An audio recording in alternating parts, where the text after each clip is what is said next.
Welcome, Christ the King. It's good to see you all, and thank you for joining us for this update about ministry for the state of the church at Christ the King.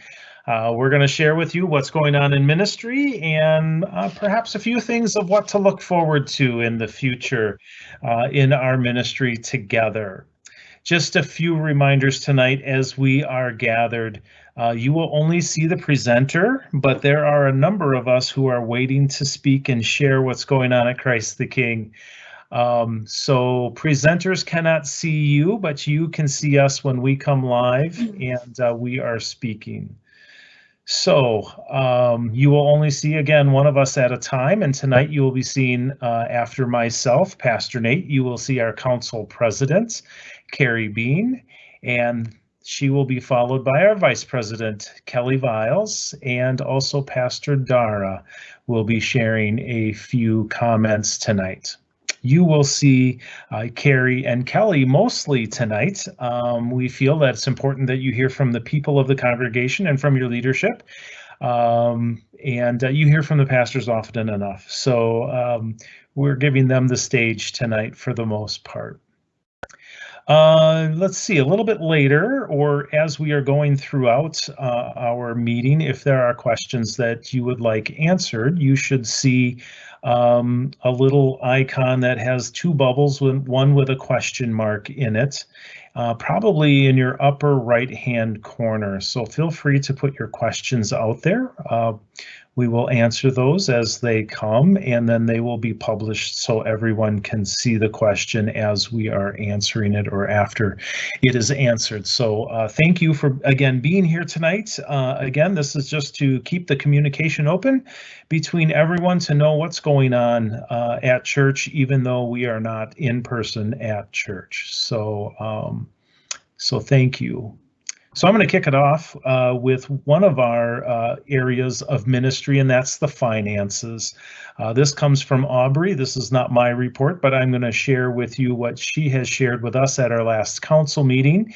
And I'll do that in a few points, and then also our stewardship for all seasons. So let's see, November, the month has come and gone. I can't believe we're in December and almost to Christmas. But it was a month in which we saw our net income of a minus $2,800. Normally, we don't see a negative in the November month, but we did see a lot of positives throughout the summer. And overall, listen to this. Overall, this year, we are at a positive 1,800 at this point. That's a good thing. So we are not sweating it at this point, but we do have a few things like benevolences that we are catching up, and that's about double where we are right now. So we are looking for a strong December. So if you are able to give, please know that it will be helping other ministries and the ministries we have dedicated in our ministry spending plan to make sure that we support throughout the year. So the reason we have $18,000 is because we've had 3 employees that we tried to that were vacant throughout the summer months, but now we have them filled. So we didn't have to pay out all of that throughout the summer months. And also we've had some other weird and strange bills throughout the year, other expenses that we have paid out, mainly software and getting things in place for our live streaming worship and making sure we're ready to do that and do that well. Stewardship for all seasons, quick update on that. As you know, that was part of our annual appeal for our stewardship and ministry spending plan for 2021. We have had a number of people share their intent cards, so thank you to the over 150 people who have done that. That is a 27% return rate. We are hoping for a 50% return rate, so we've got a little ways to go.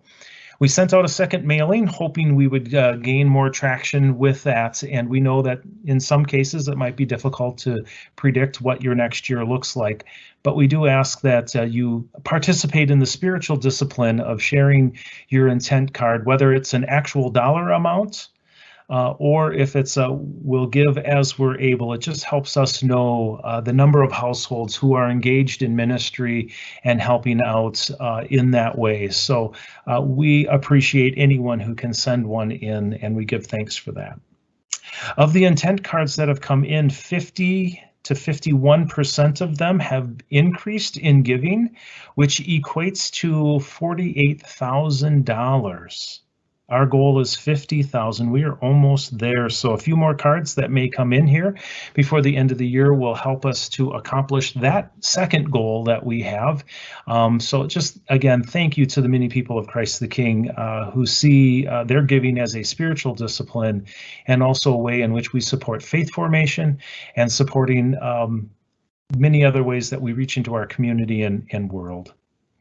And let's see, lastly, 10% of those who have returned their intent cards are new people to our Stewardship for All Seasons and new to our annual campaign for stewardship. So, you know, we were trying to reach some people to see how giving to God and giving through our offerings is a spiritual discipline. So yay for the 10%, and we hope that more will be able to do that in the weeks and months ahead. So thank you to all of you. I hope that you are staying well and you're safe as well. And I'm going to wish you a Merry Christmas, because I don't know if I'm going to get back into this discussion tonight.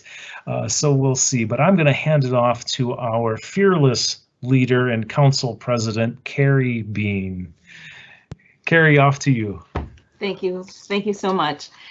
So I wanted to give you an update a little bit about what's happening in the staff of the church. What are some of the things that maybe you don't see that's going on behind the scenes?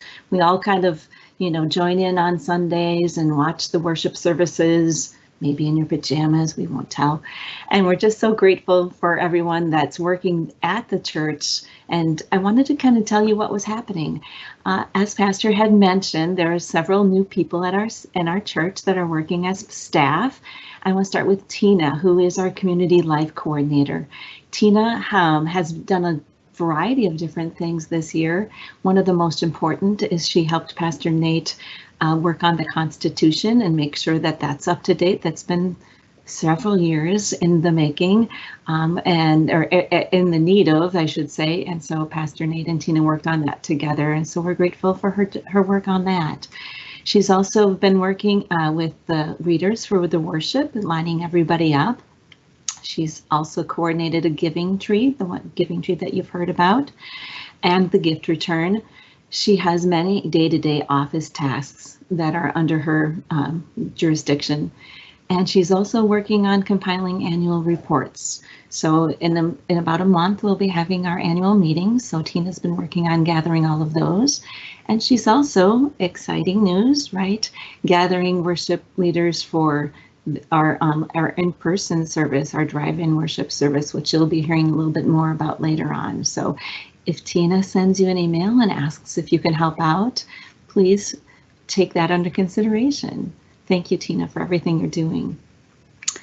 Another new person on staff is Sue. Sue is our visual storyteller. And some of the things that Sue does is she designs slides for worship each week. She designs content and posts to the social media daily. She records some of the readings. You may have noticed that on our online worship services, we've been having readers at church. And she also prepares the iPad for worship services. She did a lot of work with our Stewardship for All Seasons and preparing the mailings for that. So those are beautifully done, Sue. Thank you so much for your work with that. She's also starting to look at our website and making sure that that's state of the art and up to date and has all the correct information. So thank you, Sue, for your hard work. Somebody that I have personal connection with, Aubrey, our finance manager, has done an amazing job. Every time we come to council and every time we come to our meetings on Monday evenings as an exec team, she has so much great information for us. And believe me, I ask a lot of questions. And at this point, Aubrey's been wonderful at making sure that she anticipates some of my questions even, and she's ready for them. So very grateful for Aubrey and everything that she's doing.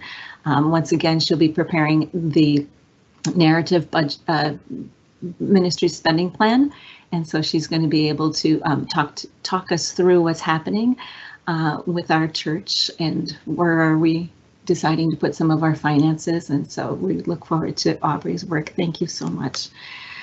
Dane is our custodian and taking care of our church, even in the absence of having a lot of people around. He's been able to do some cleaning and keeping our facilities looking top notch, taking advantage of people not being there in the building by working on some small but super important repairs. So thank you, Dane, for everything that you're doing. Somebody near to my heart, Heather, and I have been working on music with other song leaders, and also Joy and Bree are working on our music ministry team.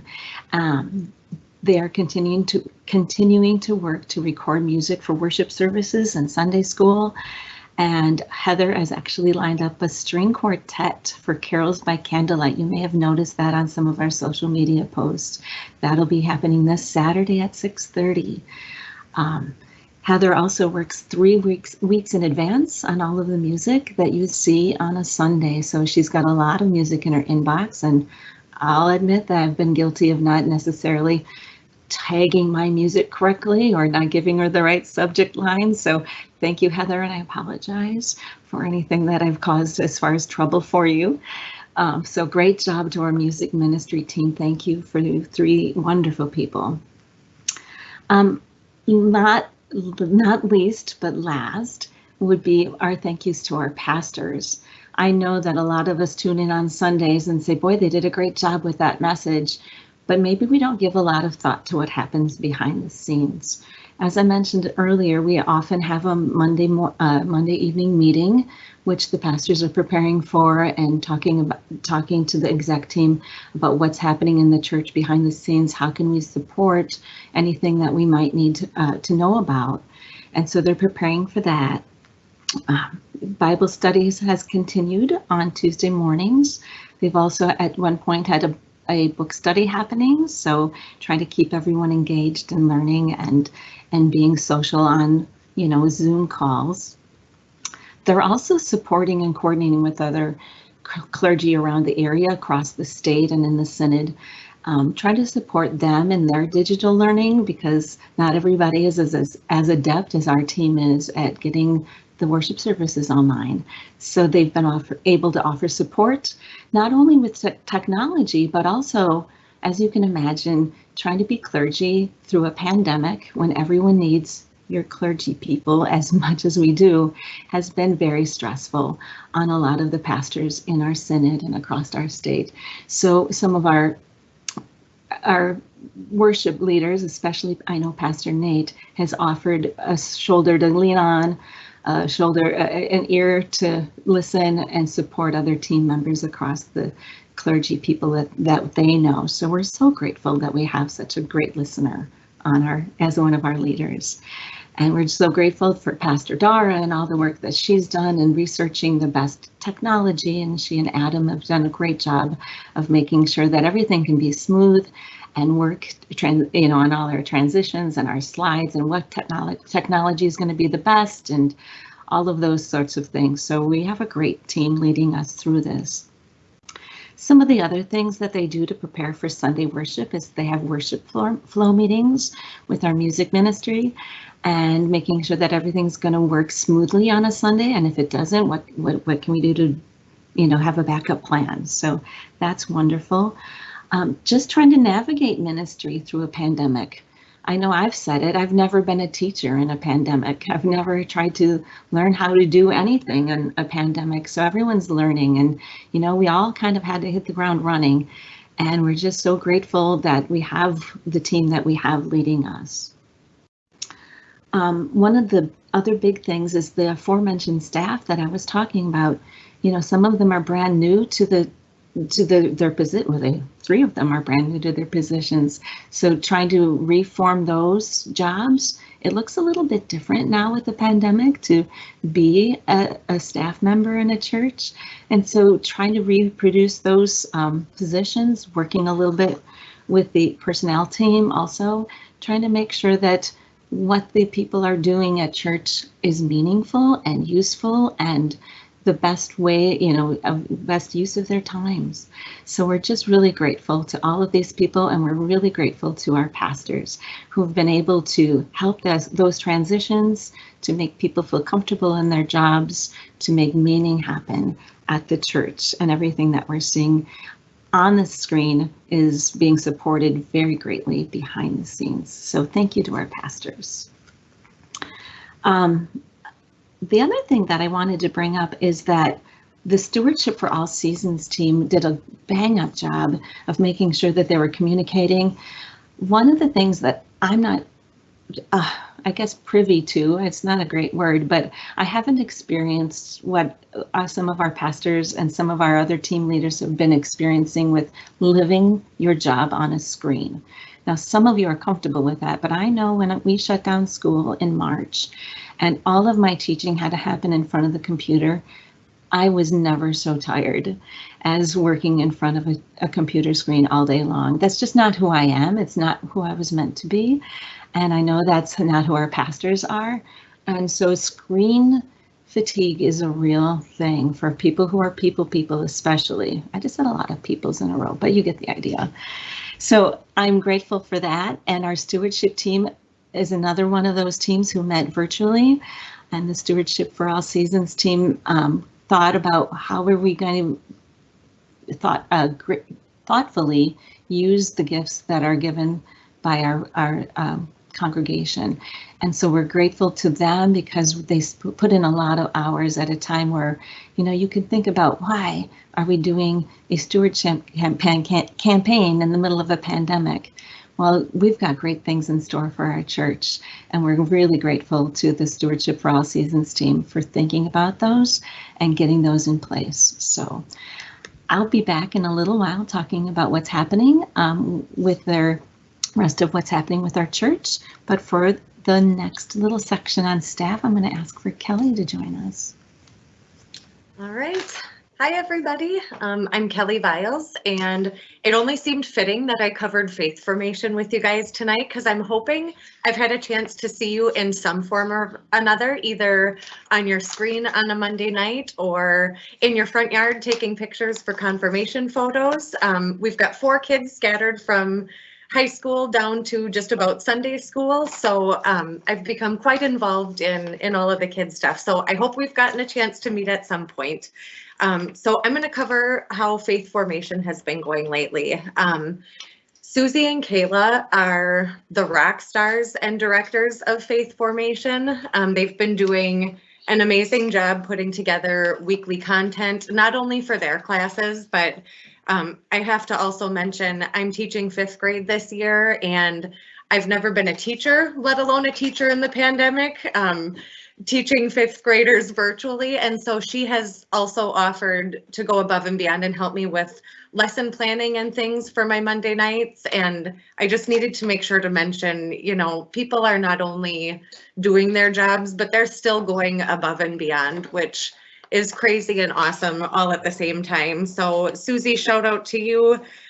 You and Kayla both are putting together Faith in Our Homes content, coordinating all of the respective programming for that. There are worship notes that go up online for the confirmation students to do each week. There's questions pertaining to the sermon online, the songs, thought-provoking questions that really engage the kids as much as you can virtually. It's going really well. And it's neat that they can connect. It kind of gives them an opportunity that they didn't used to have, because now they can replay that service online if they didn't catch it right away in the morning, which is a really neat opportunity that we didn't used to have. So if we can look for it, I think there's still a lot to really be thankful for in this whole process. Collecting class materials, getting them distributed, communicating with the parents. There are weekly newsletters that go out, and there's always being additions and corrections to those, and they just do such a great job of keeping all of the parents in the loop. Sunday school would be at 10:15 virtually on Sundays this year. We are not doing that in person. That's all virtual. But we've gotten really great feedback about it so far. We're learning that even a lot of people that previously weren't connected to CTK in some way or another are hopping on and watching Sunday school, which is a really cool thing. So the confirmation service did happen virtually this year.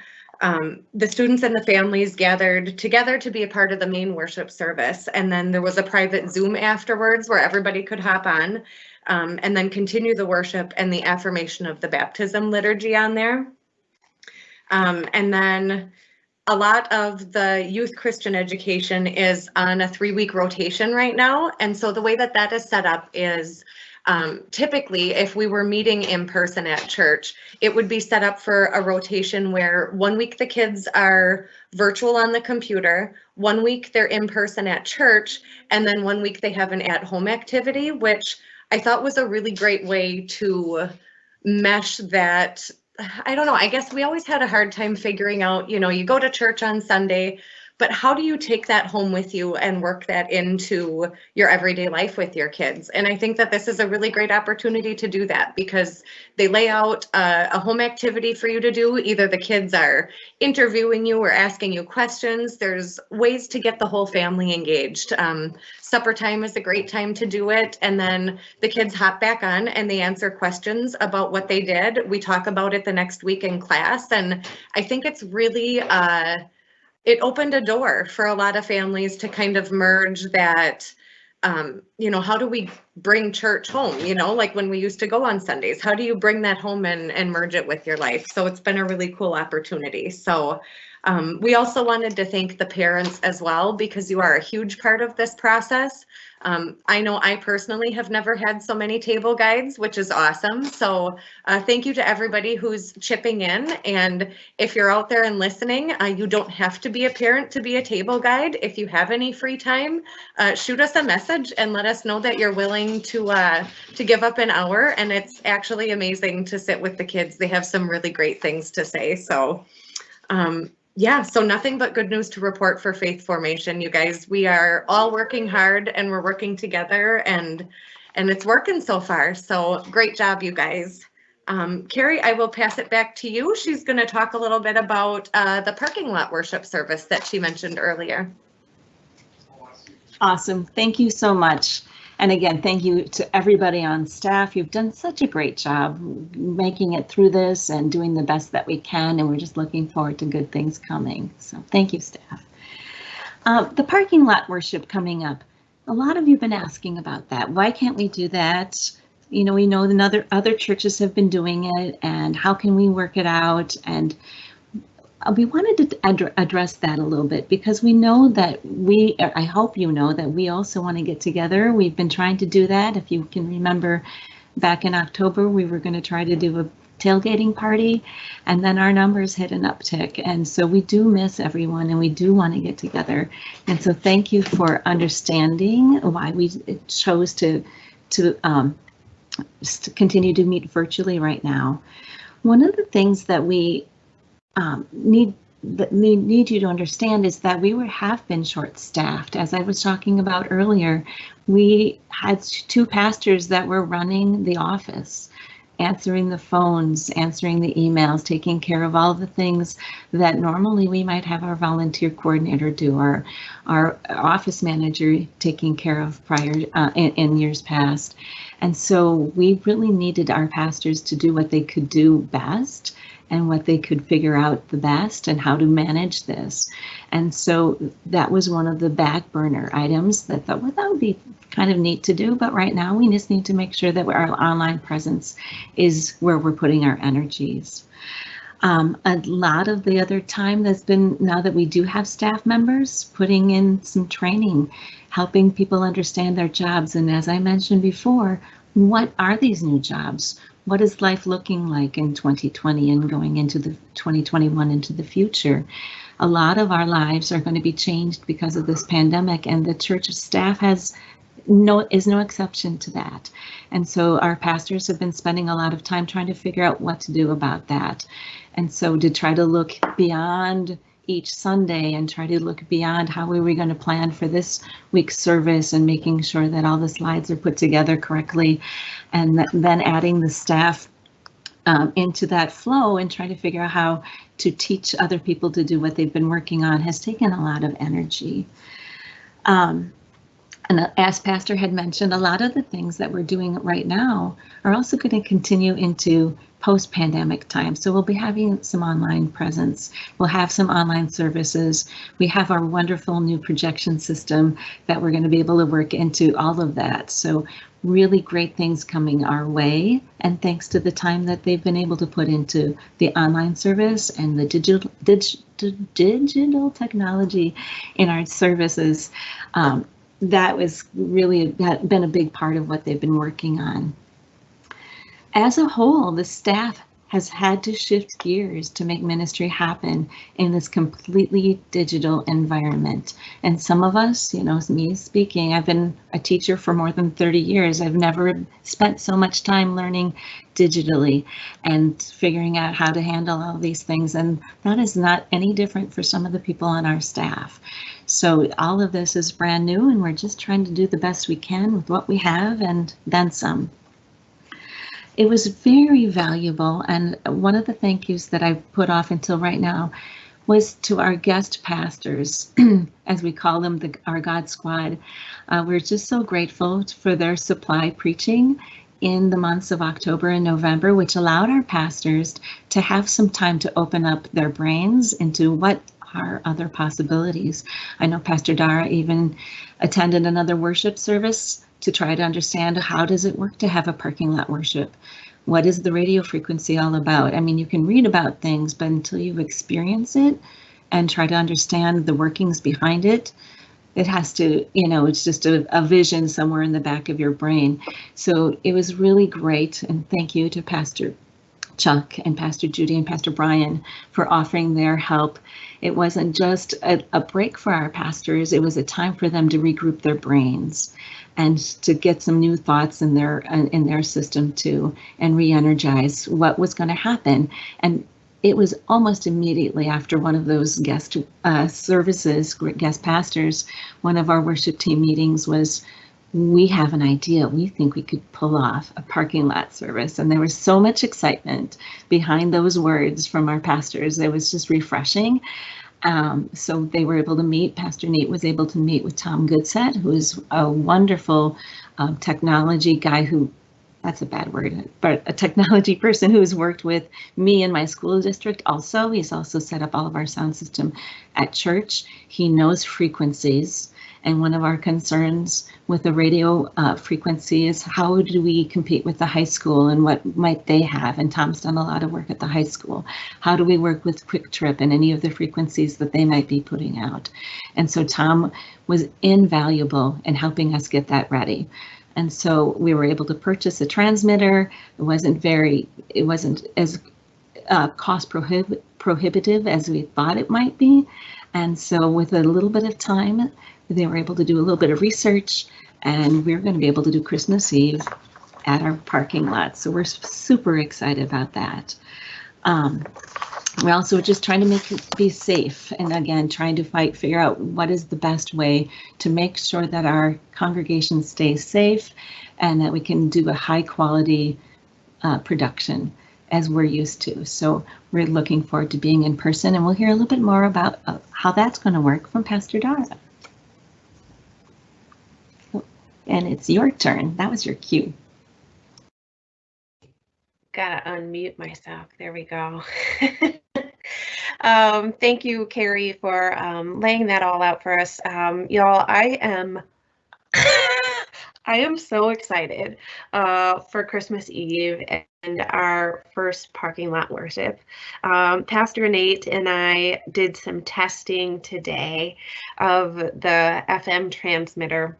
We're still working some things out, but Pastor Nate was driving around the parking lot as I was playing YouTube videos for him through the transmitter, and we learned that it transmits all the way up to the high school building and all the way over to the Anduzzi's parking lot.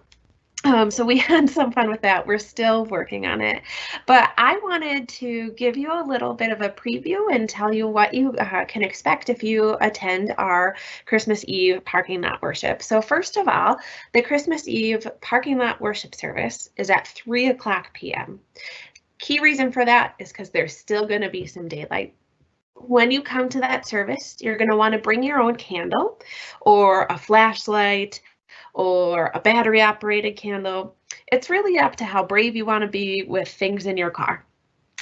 So bring your own source of light, one for every person in your vehicle.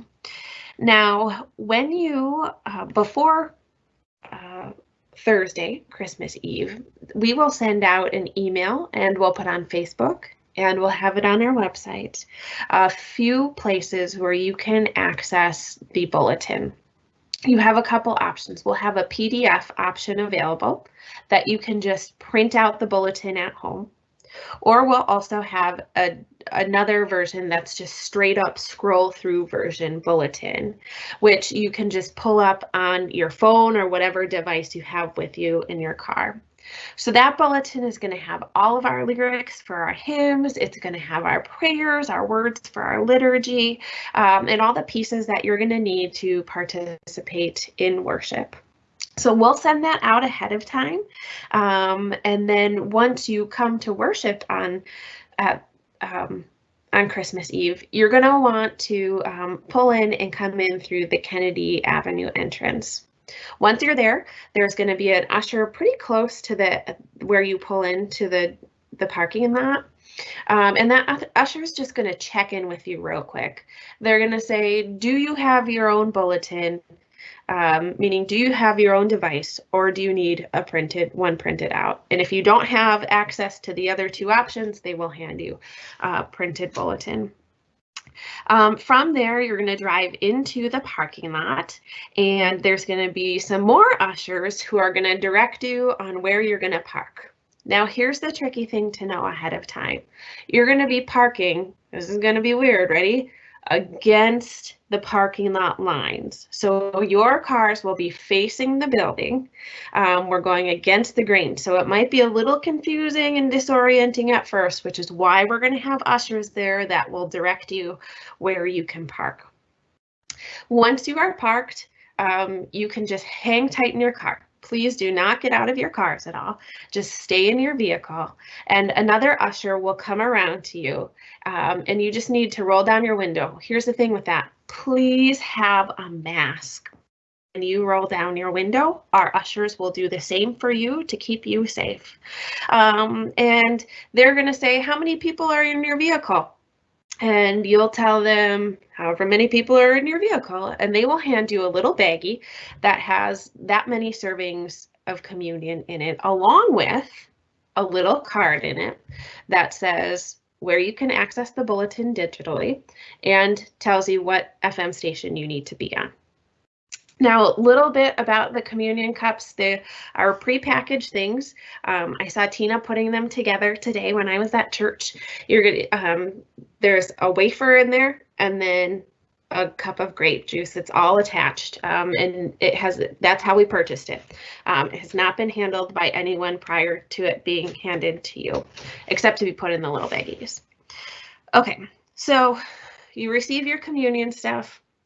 And then we will have prelude starting probably about 2:50-ish. You know what, as I was thinking this through, like how nice and fun would it be for you to bring hot cocoa in your car and just enjoy the music and singing hymns with those in your vehicle, go all out, you know what, you could wear your pajamas to church if you wanted. You know, this is a really neat opportunity to make your car your sanctuary and your cozy place. So shortly before 3 o'clock, you're going to see, let's see, I'll be the first pastor who comes out and we will start worship from there. This is the part where I get giddy. And Pastor Nate, I wish you could see us like giggling today as we talked through this. Someone is building us basically a heated deer stand that's going to elevate us. So hopefully you'll be able to see us your vehicles. We'll be a few feet off the ground. There's going to be a light in there so we can see. It's going to be heated, and we're calling it right now the Pope Mobile, even though it doesn't move and we're not the Pope. But you will be able to see us inside. So I'm just so excited for that piece right there. And the benefit for you is that it's going to make for a nice, clear sounding broadcast because there's not going to be wind blowing past our microphones. So we just give thanks for King's Tools for building that for us. Okay, so that's the 3 o'clock parking lot service. We'll have communion with them. Now, the 5 o'clock worship service is going to be live stream worship service on Facebook, just like you've been used to gathering virtually on Sunday mornings. We will, as we have in the past, we'll bless the elements for communion in worship. And then from 6 o'clock to 7 o'clock, we'll have drive-through communion. So if you are a virtual worship family or person, you're going to take communion kind of in a separate piece from 6 to 7. There will be people there to distribute communion. I'm really looking forward to all of us. You know, this is going to be a Christmas like no other, just like everything else this year has been, like nothing else we have done.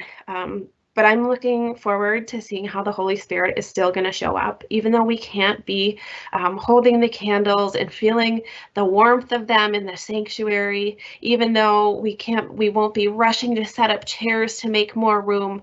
I am fully confident, though, that between our parking lot and the high school's parking lot, we will not run out of space this year for Christmas. There is room for everyone, and we give thanks for that. That's all I've got to say about Christmas Eve worship. I hope you're as excited as Pastor Nate and I are. I'm going to toss it over to Pastor Nate to talk a little bit about communion.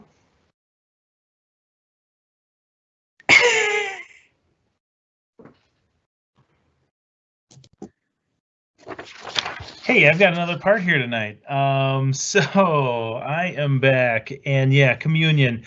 So the reason communion is shared the way it is, we take very seriously how we distribute communion and how we share that body and blood of Christ. And while we think about many ways that we could perhaps do this, we want to keep it very holy and sacred and, in a sense, honor that body of Christ. So blessing it, if you will, in worship, present, so that when we distribute it, we are blessing it in such a way that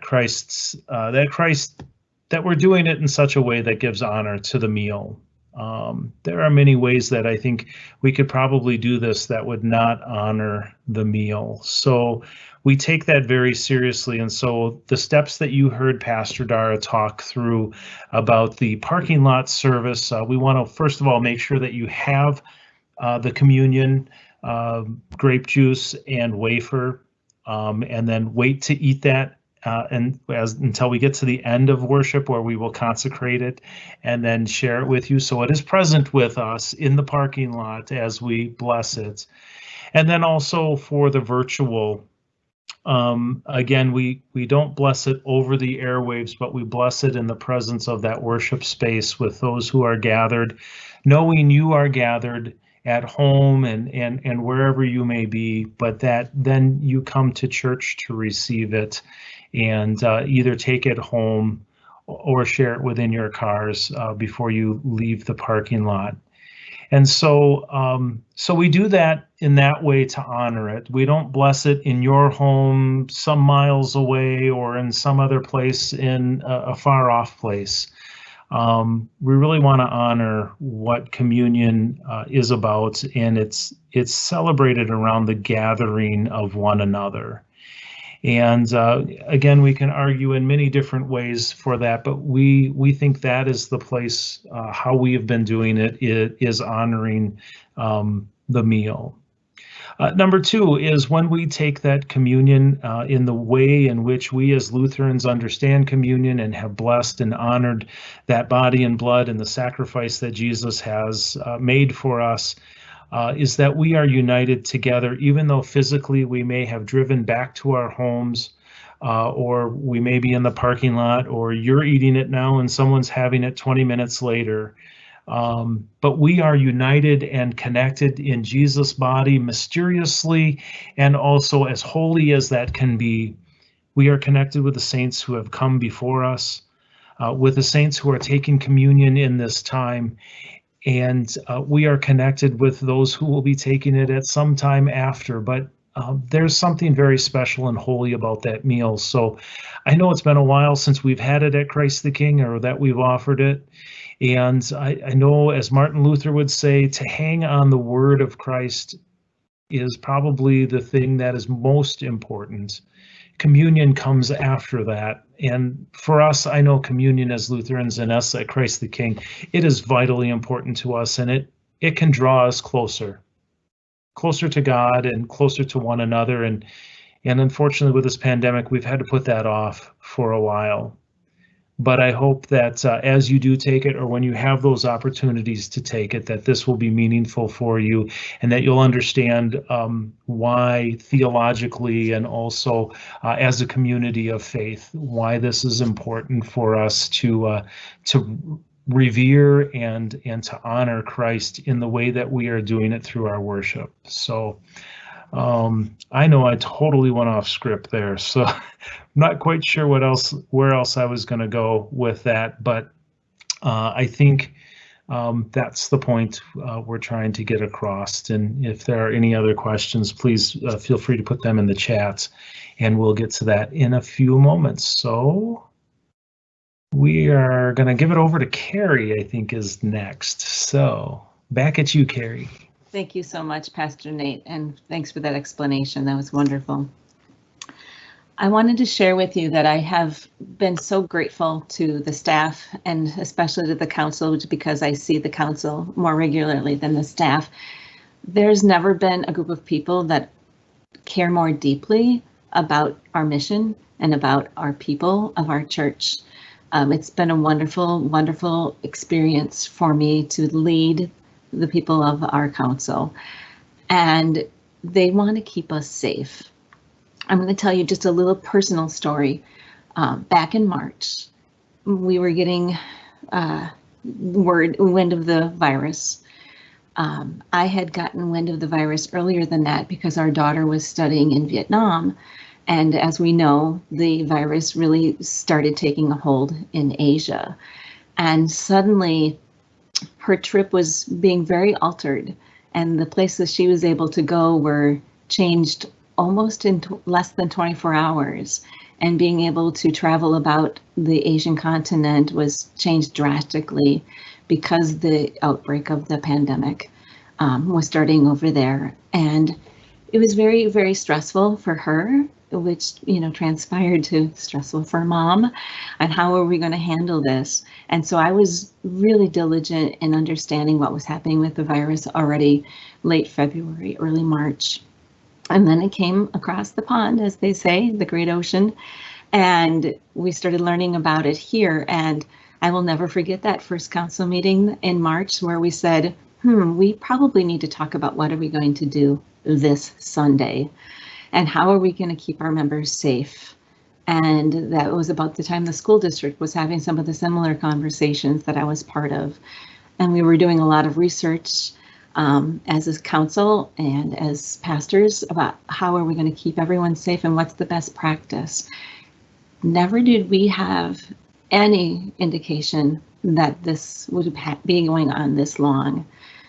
But I do want to tell you that some of you already know, but my husband and I both have contracted COVID, and we are probably the most diligent, cautious COVID people that you know. I will shop early in the morning, or I'll pick up my groceries, or I'll have them delivered. I will make sure that I am more than 6 feet apart from anyone in any store in any circumstance. And I know that I'm a teacher and I teach in the school, but I am also you know, the person who backs away from anyone who's close to me. And somehow we still contracted this virus.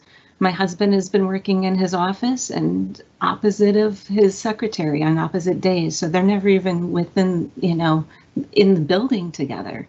And somehow we've contracted the virus. And I've been doing a lot of reading and a lot of research, and I just know that whatever we've done as a church is because we care. It's because we don't want the people of our church to contract the virus. We don't want one of our members to get sick at church. And that was the first thing we talked about as a staff, as a council, is we want to keep our people safe.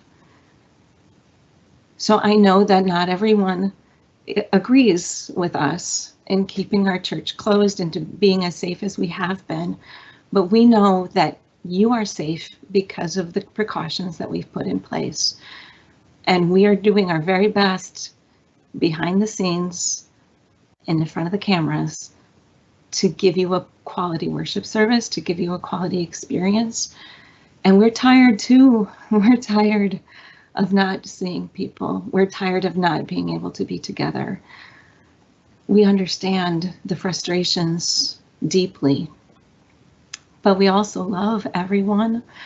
And this council is the most caring people, and they just want to make sure that everybody is safe. And we're doing the best that we can with the circumstances that have been offered to us. So as we said at the very beginning of all this, we are the church together, as the song goes. We have to still be the church. We have to still be the people that care for one another. We still have to be the people that love one another, even if it has to be through a screen, or waving through our windows, or taking communion and remembering one another as we sit at our houses or in our cars. I know that we're frustrated. I know we're tired. There is a real thing called COVID tiredness. But if Dave and I are any example to you of how completely contagious this virus is, please keep that in mind when you think, boy, I just want to be together at church for a moment. We don't know. We don't know how we got it. And we don't want to be responsible for anybody that we love from our church getting it either. So hang in there, you guys. Hang in there. All right, we'll be together soon. We're all going to have grayer hair, probably. Maybe I'm just speaking for myself, because I'm not going to go to the beauty salon to get my hair done. I won't spend that time there. But I just really want you to know that we're going to be together and it's going to be glorious. It won't be the same. It won't be the same when we're together again, but it'll be great because we'll be there and we'll be healthy. So I'm going to remind you that there is an question and answer that's open. As soon as Kelly's done with our thank yous, we'll be glad to answer some of those questions. Thank you. All right, I will help roll us into the thank yous here. We are wrapping it up here, guys. Thank you, Carrie, for your story. Thank you for being brave enough to share that. And that was really neat of you. So I appreciate you sharing that. And I hope that everybody understands where you're coming from. And I appreciate that very much. To start with the thank yous, we definitely want to thank all of the table guides that have been helping out on all of the different levels. I've even had parents, when I was short a couple of parents, kids were able to run and, my mom is home, my dad is here. And so people have hopped on spur of the moment. So I appreciate all of your flexibility and being able to help out with that. And it's been great getting to know all of you guys and seeing your pets and your siblings. And it's brought us together in kind of a different way. So I'm thankful for that and for all of the table guides. We wanted to thank Ross Marshall for providing the floral designs that you've been seeing for Advent and Christmas. They're absolutely stunning. Our song leaders, production teams, the newly trained technical staff that Carrie was talking about, leaders of the Donut Hole Gang and the No Basement Church Ladies and their amazing food. Carrie can vouch for that one as well. Pastor Judy and Pastor Chuck for the Marked Expectations study. Judy Rule for coordinating all who provided the food and served it for Pillars. The Stewardship for All Seasons team, all of the volunteers who helped with the mailings, and everybody who's returned your intent cards. Keep those coming in. If you haven't already, you can still get those in, and we appreciate you for doing that. And because all of these people, that's the reason that we've been able to continue to be the church, even when we can't gather in person. And the list of people to thank, it would be a shorter list if I was able to say who we didn't need to thank. So I hope that you guys are able to see a little bit of a glimpse of how much work is still going on besides that little piece of Sunday that you guys see. So we are appreciative for all of you being flexible and just for being a part of us, because if we weren't all together, we couldn't be the church. So we may not be together in person, but we're still doing it. So hang in there, you guys. We're doing a great job. And I think now we will kind of transition into the Q&A here if we want to start looking and see if we've got any questions here. Yeah, I see one question that has popped up. And I see, am I live? Am I on? I am not. So it's not switching over to me. Why is that? There we go. Oh, here we go. All right. So we do have one question that's in the Q&A, and it says, is that 1,800 or 18,000 in the black? At this point, we are 18,000 in the black. So that is wonderful. December generally is a very strong month for us, where we see essentially a double offering month in which it doubles most any other month. But please know we are a little behind on our benevolences. So we are about 36,000 in benevolence that we have said in our ministry spending plan that we're planning to give out. So 18 looks great right now because that's keeping us going from week to week to make sure we have enough for the various incidentals we have, as well as payroll. But we want to make sure that we're able to make our end of taking care of some of the other ministries who depend on us. And we know that many nonprofits are struggling because fundraisers and in-person kind of things were not happening throughout the year. So, you know, again, thank you to all of the faithful people of Christ the King. Your giving has been wonderful. We've had to take some measures to make sure that we didn't run out by the end of the year, but our faith is in God and in one another, that we will be able to come through and to take care of those benevolent places that we have said we will support throughout the year. So so that was the number. You know, I want to shout out a thank you to the people of Christ the King for supporting the holiday giving tree. You do this very well this time of the year. Year after year, 4 families are going to have a Christmas who struggle with life. And there are things that we gave to these families that you and I can go to our pantries, we can go to our closets or to our dresser drawers and pull out clean items and not even think a second time. But these families may only have 1 or 2 pairs of socks or even underwear for that matter. So we have given a food item or items for a meal, frozen turkeys, hams. We have also given laundry detergent and things of that nature. And because your giving was over and above, we were able to get toilet paper and extra things like that that weren't on their list, but we know they're going to use in their time, just like you and I use it. And especially being home more often than not, we're using more of it. So we gave a number of items in that area. Each student was able to get a clothing item or 2, or if it's like underwear, it might come in a 6-pack or something like that. We were able to do that and do a little bit better. And then also a toy or a book or something like that. Again, thank you. You provided that as well. So clothing, food, and some of those items to clean, and then a toy or a gift for some of these students. There were actually more items that were given above and beyond that we just gave to the school and said, give to those families that you know need more, or if there are other students in the coming days, feel free to share that. So gift cards were also given. If they asked for $100, $200 came in. Thank you. It's going to be a great Christmas for those 4 families, and it just reminds me there are many more other families that are out there who are probably not going to have a Christmas. So we hope that we can identify them and make sure that they have a Christmas. Pastor Dara, do you have something else?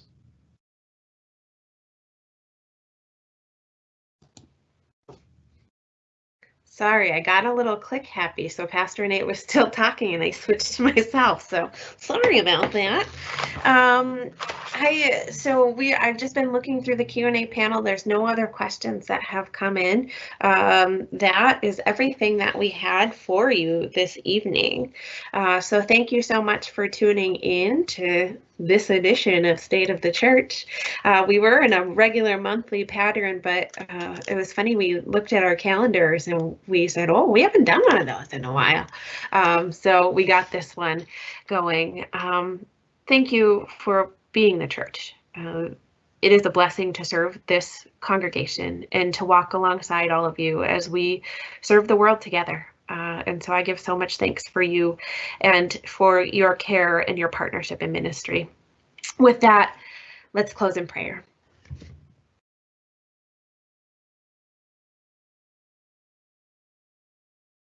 Creator God, who is in all things, what a year of ministry this has been. You have shaken the way that we do church to the core, and yet here we are still standing strong. You've reminded us what it is to be the church. You've reminded us that church is not the building, it's the people and the way we see the world and the way we serve the world. This Christmas is going to be one that's unlike any that we've experienced in our lives. But maybe this Christmas is the one that gets back to the core of the first one, where your son quietly came into this world in a vulnerable position, in a place where nobody expected him. As we look forward and wait for the inbreaking of Christ into this world, we do so with our eyes on the simplicity, and we look for the unexpected surprises that could show up in the middle of a parking lot or over the virtual airwaves. We know that you are present in all things as we walk forward into the unknown. We give thanks that we're all in this and serving you together in partnership with one another. In your name we pray and play. Amen.